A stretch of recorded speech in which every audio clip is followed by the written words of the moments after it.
Hola, ahí ya estoy grabando. Pongo la nota de voz.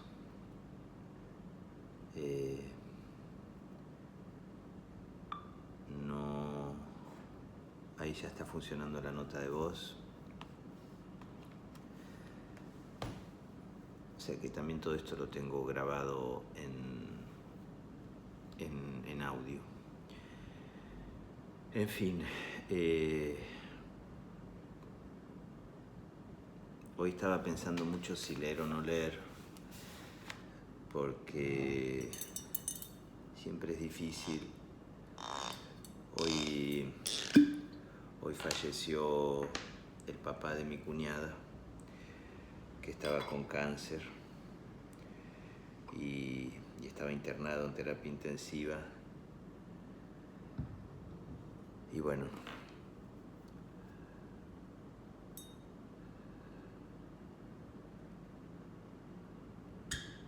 era muy buen tipo.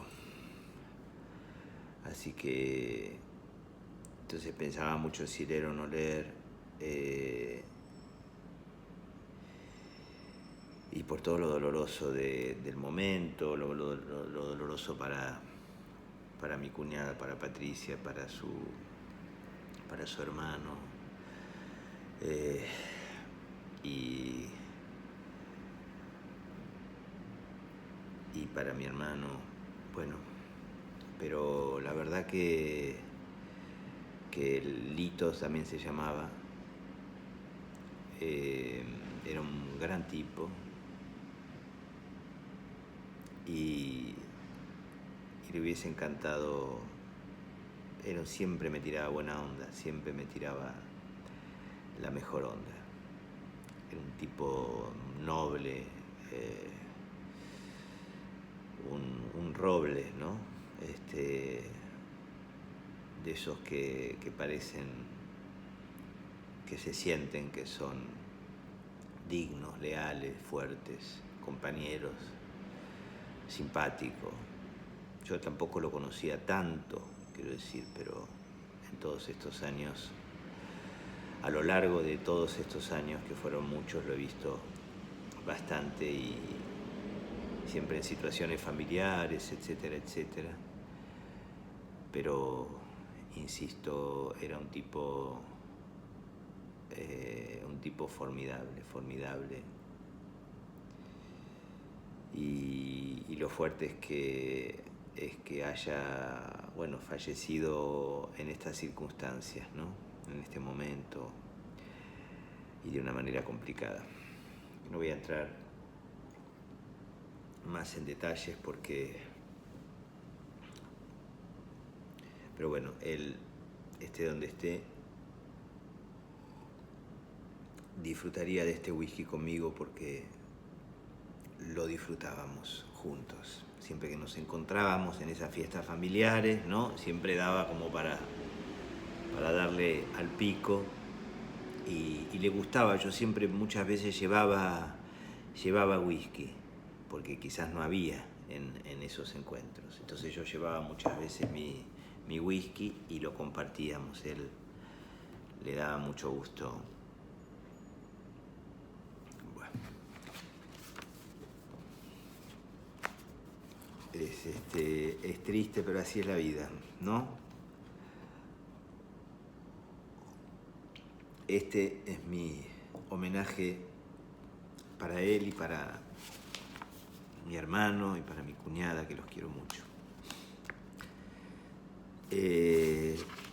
Vamos a hacer una cosa.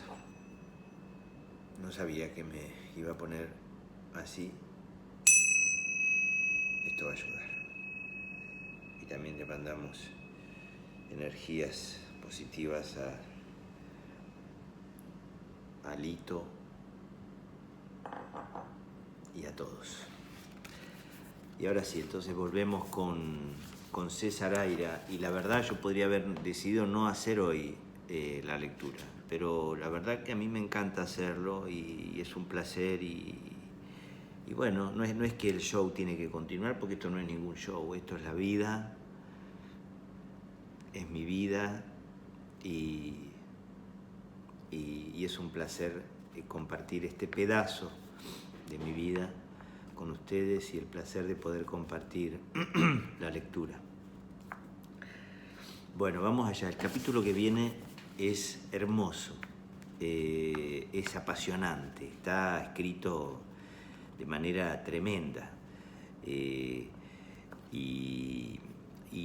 decía, dicho de paso, les comento, yo voy a hablar con César Aira para ver si podemos seguir podemos continuar con las lecturas, porque no sé hasta qué punto, no sé si puedo leer todo el libro legalmente, a menos que él me dé autorización. Entonces, bueno, si yo no puedo, yo voy a leer hasta que él me dé una respuesta. Todavía no pude conseguir su mail,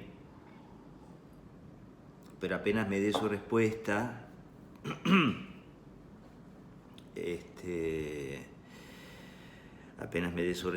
vamos a ver si podemos seguir o no, y si no, bueno, vamos a agarrar, a coger otros libros que hay un montón. Ojalá que podamos seguir con este y con otros libros también de Aira y con tantos autores hermosos que tenemos también en la Argentina y que muchos no son tan conocidos. Bueno, les mando un beso y vamos a empezar. Su pregunta, además de tomarme por sorpresa, ¿se acuerdan que le había hecho la pregunta en el capítulo anterior? Además de tomarme por sorpresa, colmó mi capacidad de estupefacción. Le respondí con una negativa, porque no veía otro modo de responderle. No sabía de ninguna estatua que latiera. No sabía de ninguna estatua que latiera. ¿Cómo iban a latir las estatuas? Era como decir que había estatuas que guiñaban un ojo o hacían fuck you con el dedo. Eso está bien para los chistes o las películas cómicas, pero no pasa en la realidad. Salvo que yo no hubiera oído bien y él me hubiera preguntado por otra cosa. Pero hacerle repetir era inútil. Volví a negar. De algún modo, no sé cuál, estaba seguro de haber oído bien. Pero aún habiendo oído bien, podía referirse a otra cosa. Están las llamadas estatuas vivientes, dentro de las cuales sí late un corazón de desocupado, de buscavidas en el mejor de los casos, que por eso es el peor, de artista desviado de los fines genuinos del arte. Yo nunca las miro, aparto la vista. He dejado de frecuentar la calle Florida para no verlas. Porque me hacen pensar en todos los trabajos afines a la mendicidad de los que no tienen otro modo de ganarse la vida y no cuentan con una esposa psicóloga que los mantenga y pague las cuentas de la casa. Lo mismo los que hacen malabares en los semáforos. Mi situación me ha sensibilizado mucho. ¿Por qué me había hecho esa pregunta de las estatuas? ¿Me leía el pensamiento? ¿Por contaminación con los sentimientos opresivos que me causaban las estatuas vivientes? Yo había empezado a ponerme fóbico con las estatuas en general. Por suerte, en el barrio no hay muchas. Él miraba a su alrededor buscando. No iba a encontrar estatuas en mi casa y menos de las que latían. ¡Qué absurdo! Íbamos de absurdo en absurdo, sin que se le explicara el anterior. O sea, absurdo, sin que el anterior tampoco se explicara. Yo seguía con la intriga del mensaje que le había transmitido la televisión y veía difícil que fuera a enterarme por qué se habría necesitado una explicación conversada, civilizada, con preguntas, respuestas, tiempos para asimilar la información y pedir que me aclarara esto o aquello, aquel detalle. Y el apuro con que él estaba actuando, mi joven interlocutor, sin hablar de dicción, negaba de entrada esa posibilidad. Quizás Lo que me convenía era entregarme a esa velocidad de aventura sin explicaciones que demoraran la sucesión de los hechos. Y efectivamente, como si realmente lo hubiera decidido, 5 minutos después yo iba sentado en la mitad trasera del asiento de un ciclomotor sin casco, bebiendo del viento de la avenida Bonorino, abrazado con una mano a la cintura de Jonathan, que conducía, y con la otra sosteniendo con dificultad un grueso sapo de piedra. La sucesión de los hechos que me había llevado a cabalgar esa motito no tenía muchos eslabones. Después de entender o deducir o suponer que el famoso mensaje se refería al uso que le estaban dando a los glóbulos de mármol, unos agentes desconocidos o algo así, se reveló que lo que buscaban esos agentes era una estatua que latiera. Hasta ahí, más o menos, nos habíamos entendido, pero en lo que seguía divergíamos. A mí me parecía evidente que se trataba de una especie de acertijo, como los que sirven de pista en la busca del tesoro. Viste que Aira dice mucho busca del tesoro en lugar de búsqueda del tesoro, usa mucho busca. Sigo, es un pequeño paréntesis. Que sirven de pista en la busca del tesoro. Aunque se lo veía extremadamente remoto, casi una fantasmagoría, no quise terminar de descartar la posibilidad de que hubiera realmente un premio al final del juego. Quiero decir, no perdía nada con seguir adelante. El punto en discusión, si hubiera habido discusión, era que para Jonathan la estatua que late del mensaje era literalmente una estatua que latía, mientras que para mí era una metáfora, una metáfora que por sus términos podía referirse a casi cualquier cosa. Un hombre, o un animal inmóvil, por ejemplo, o una mujer de las llamadas esculturales, enamorada, o alguna especie de maniquí con un dispositivo rítmico. Y eso para no irse muy lejos, porque también podía ser un auto, un planeta, el mar, un sistema filosófico o cualquier otra cosa que hiciera las asociaciones correspondientes en la mente de un poeta. Pero la hipótesis de la literalidad no podía descartarse. Quizás era una de esas reglas del juego y el maestro del juego no era yo, sino Jonathan, así que le repetí que en mi casa no encontraría estatuas. Como ya era habitual en él, me oyó como quien oye llover. Se había desplazado, aparentemente al recordar algo, a la ventana del frente y miraba afuera, pero no a la calle, sino a un ángulo muy cerrado, más cerca y abajo, al diminuto jardín, poco más que un balcón al costado de la puerta. Fue hacia esta decididamente, diciendo algo que interpreté como el sapo. A todo esto no sé cómo hablaba exactamente el chino, pero ya había abierto la puerta y salía, a la vez que entraba una afilada corriente de aire frío. Cuando entendí a qué se refería, el sapo, al sapo de piedra que había allí. Seguramente lo había visto al entrar. Yo, en cambio, ya no lo veía. Por el hábito, ese sapo estaba ahí desde hacía 30 años, por lo menos, desde que nos mudamos a esta casa. Lo había dejado, no sé si olvidado o por hastío, los dueños anteriores. Ese pequeño rectángulo de tierra de 2 metros por 1 entre la reja y la ventana del living había tenido algunas plantas de las que el sapo, toscamente tallado en piedra de sílex, hacía de pintoresco y semioculto guardián. Ahora el descuido había reducido la vegetación a una correosa cardácea que resistía, no sé cómo, al frío y a la falta de riego. El sapo, como dije, se me había vuelto invisible por el hábito. Nadie habría pensado en él de buenas a primeras como una estatua, pero es lo que era, al fin de cuentas.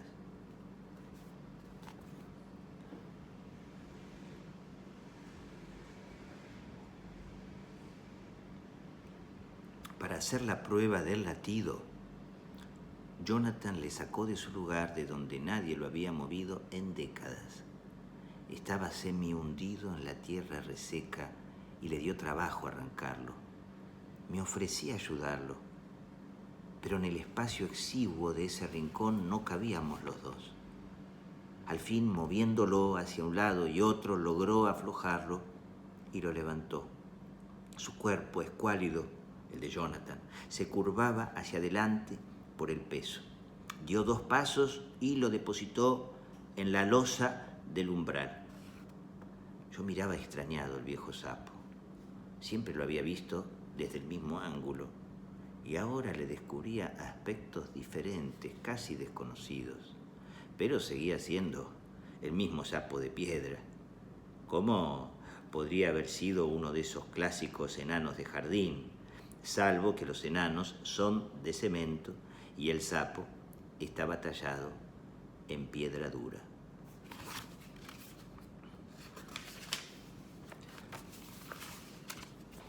Con su apuro habitual, Jonathan estaba palpando el sapo allí mismo en el umbral. Vi que pasaban unas vecinas por la vereda de enfrente y miraban.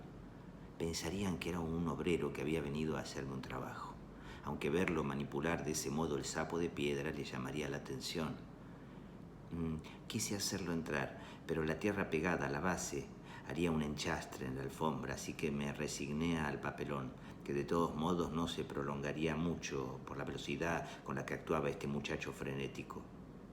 Pero la puerta había quedado abierta y la casa debía estar enfriándose, así que estiré la mano por encima del chinito acuclillado y quise entornarla.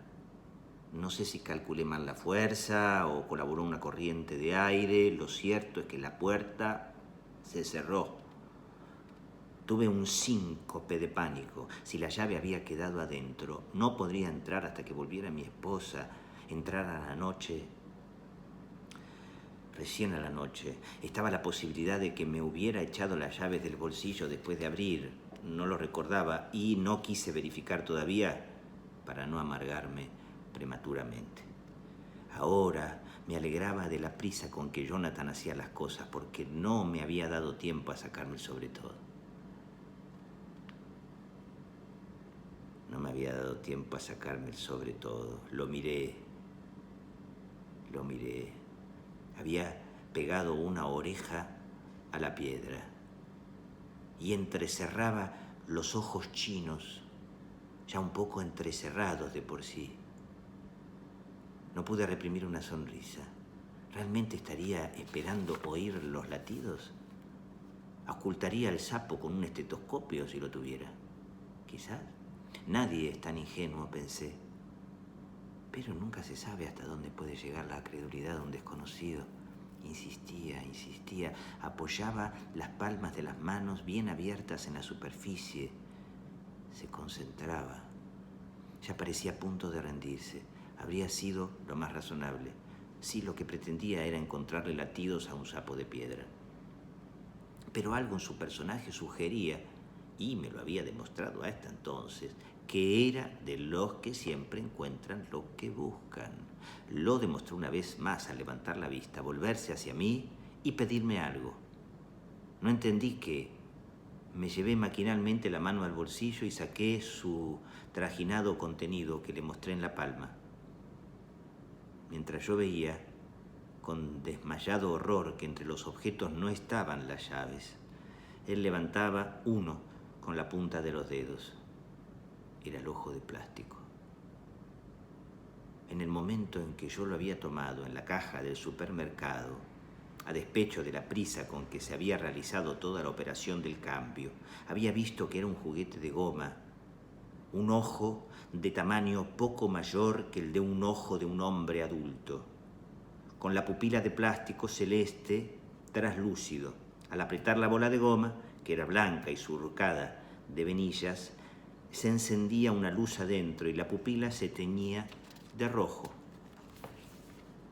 Jonathan buscó de metérselo en la boca del sapo, o entre la pata y la panza, o en alguna de sus concavidades. Era una maniobra inteligente. Si había algún movimiento en la piedra, así fuera imperceptible para la vista o para el tacto, lo revelaría la presión que haría sobre el ojo. Me recordó lo que se hacía con la piedra movediza de Tandil, cuyo movimiento tampoco se percibía a simple vista. Ponían una botella en el ángulo entre la piedra y la roca en que se apoyaba y el vidrio se rompía. En el presente caso, el ingenio de la prueba se perdería. Al fin encontró dónde ajustarlo, en un ojo del sapo, que debería haber sido el primer sitio donde probar. El ojo del sapo calzaba como si hubiera sido hecho a medida y le daba una apariencia cómica. Si yo hubiera llegado a proferir una risa, se me habría helado en los labios cuando el ojo lentamente se iluminó, después se apagó y volvió a encenderse en una cadencia regular. La tía. Los dos nos quedamos inmóviles mirándolo. En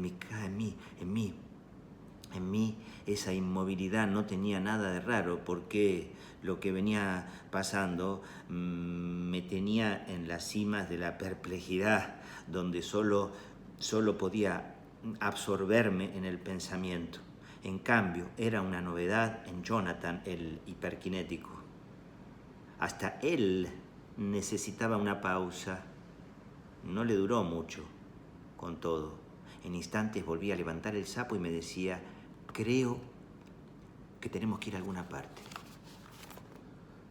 Dio un paso, saliendo a la vereda, encorvado por la carga. Ahí vaciló, pero solo un segundo.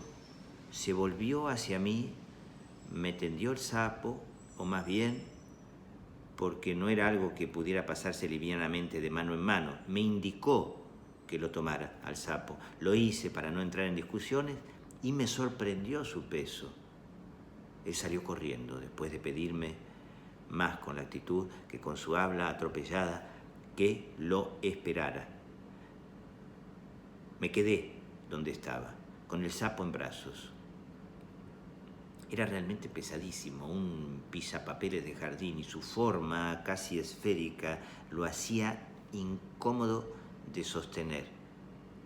Para colmo me di cuenta que el ojo, que seguía iluminándose rítmicamente, había quedado mirando hacia la calle. Era demasiado bizarro para estar exhibiéndolo ahí. Y darlo vuelta para que el ojo quedara contra mi cuerpo, además de ser difícil, me daba impresión. Opté por darme vuelta yo y quedar dando la espalda a la calle. Pero era demasiado bizarro, para mí también. Empecé a sentir que tenía en brazos a un ser vivo, de piedra y a la vez vivo. Por suerte no tuve que esperar mucho. El tableteo ensordecedor de un ciclomotor se acercaba. Era el Chinito, que ya se había detenido y me hacía señas urgentes de montarme atrás de él.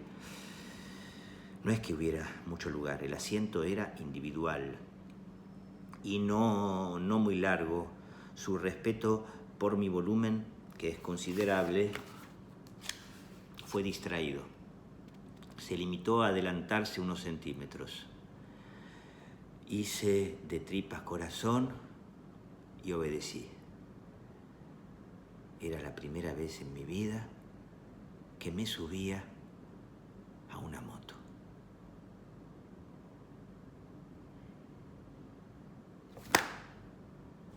Terminó el capítulo. Bueno, les mando un beso enorme y la seguimos quizás mañana. Buenas noches.